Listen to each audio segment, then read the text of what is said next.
It is 7:30 again Central Time. I am so excited. We're starting a new year.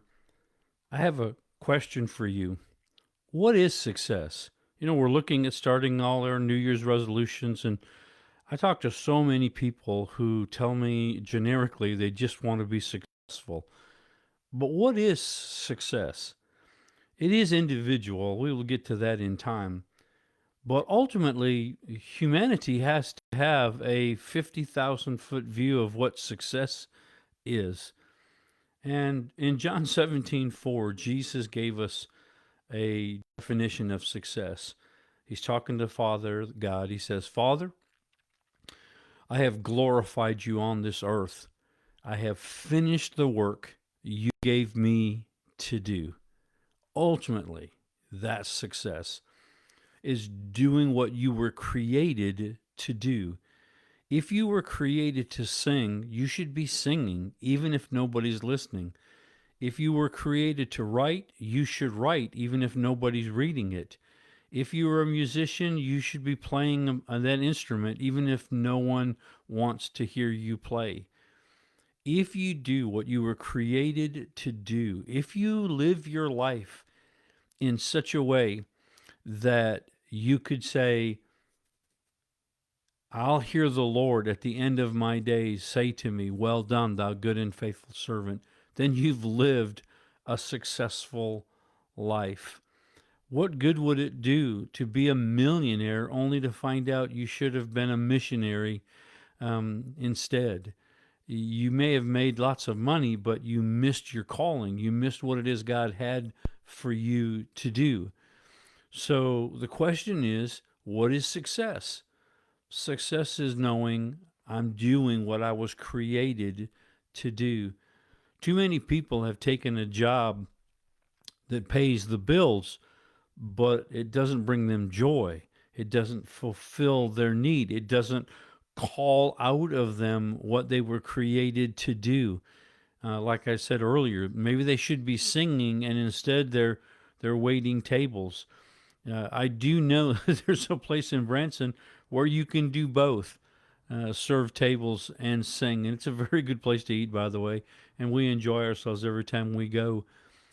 But success, again, isn't about just making money. We have to determine what success is.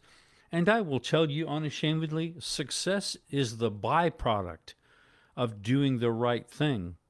Therefore, don't seek success, seek to do the right thing. If you will do the right thing long enough, you will be successful. And the right thing is obeying the voice of the Lord, what He's called you to do. And again, we're supposed to be light in the world. Just be a light wherever you go. You're supposed to be salt in the earth, so be salt wherever you go. You were created to be a witness, so be a witness where, if we will do the right thing long enough, we will become successful. But because success is a byproduct of doing the right thing, I ask people all the time. It's one of those questions that people are not used to being drilled down in. Is they will come and they will tell me, Pastor, I just want to be successful. And I will say, okay, well, what does success look like for you? Well, I would like my business to top $1 million this year. Okay. So let's say your business tops $1 million this year, but your wife hates you, or your kids want nothing to do with you, or you have no friends because you're too busy trying to make $1 million. I'm so blessed to have the friends I have. And, I may not make $1 million in my lifetime. That would be nice. But I have friends, real friends, who, when I've been hurt really bad, when I've had bad things happen to me, the loss of my children and so on and so forth, they were there for me. And you can't pay to have those kind of friends. You either have them or you don't. So success is, and when I ask them, is that success for you? Well, no, I want my wife to love me. Well, okay, you can't put in 80-hour work weeks and expect your wife to love you. You're never there for her. Your kids don't know you because you're never there for them. So being successful has to be determined what it is for you. Maybe it is making money. Maybe God actually created you to make money, but He also created you to have relationship and to have impact in the world and to make a difference where you are. And so even if God created you to make money, in the midst of making money, God is still about you impacting your world. You know, the Jewish people have a term. It's called tikkun ulam. That's the best way I know how to pronounce it. Sorry, I have a hard time just speaking English, let alone Hebrew. But the term means, in essence, the short version, the restoration of the world. They have an understanding that God gave them a purpose, and that purpose ultimately is to repair the world, to restore the world, to bring things back to the way God intended them to be. And part of the way you do that is by doing what you were created to do. So I want to encourage you to look at your life today and to look at this coming year and not shoot for success, but shoot for doing the right thing.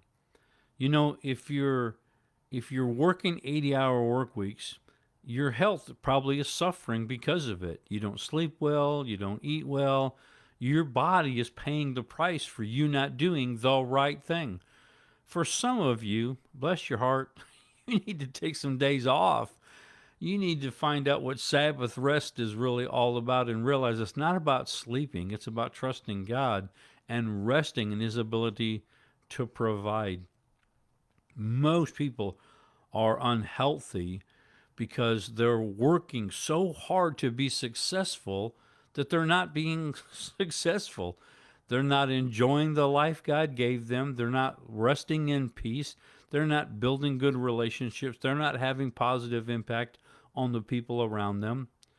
So I'll go back. Success is ultimately doing what God created you and I to do.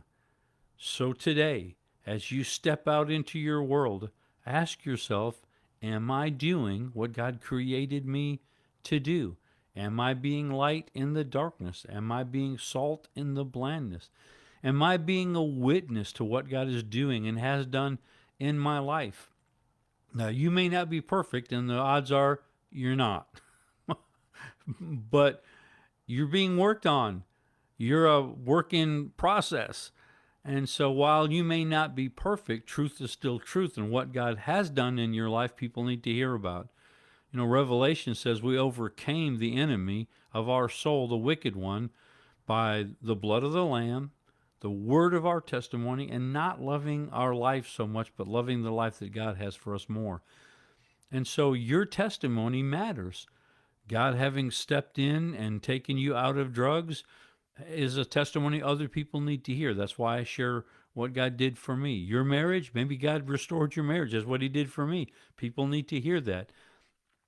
Maybe God gave you a love for your children and your children were won back to you because you changed having encountered the Lord to where your children wanted to be a part of your life. Whatever your testimony is, you're not perfect, but your testimony matters. You need to share it. That's a part of being successful.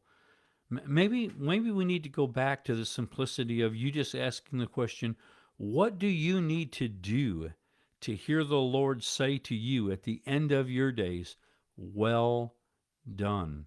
Not just, well, you're done. what what do you need to do in your heart? What do you know in your heart of hearts you need to do to hear the Lord say, well done, you my good and faithful servant. Enter thou into the joy of the Lord. Whatever that is, do that today and do it with all of your heart and seek to do the right thing every day. And ultimately, you will be a success.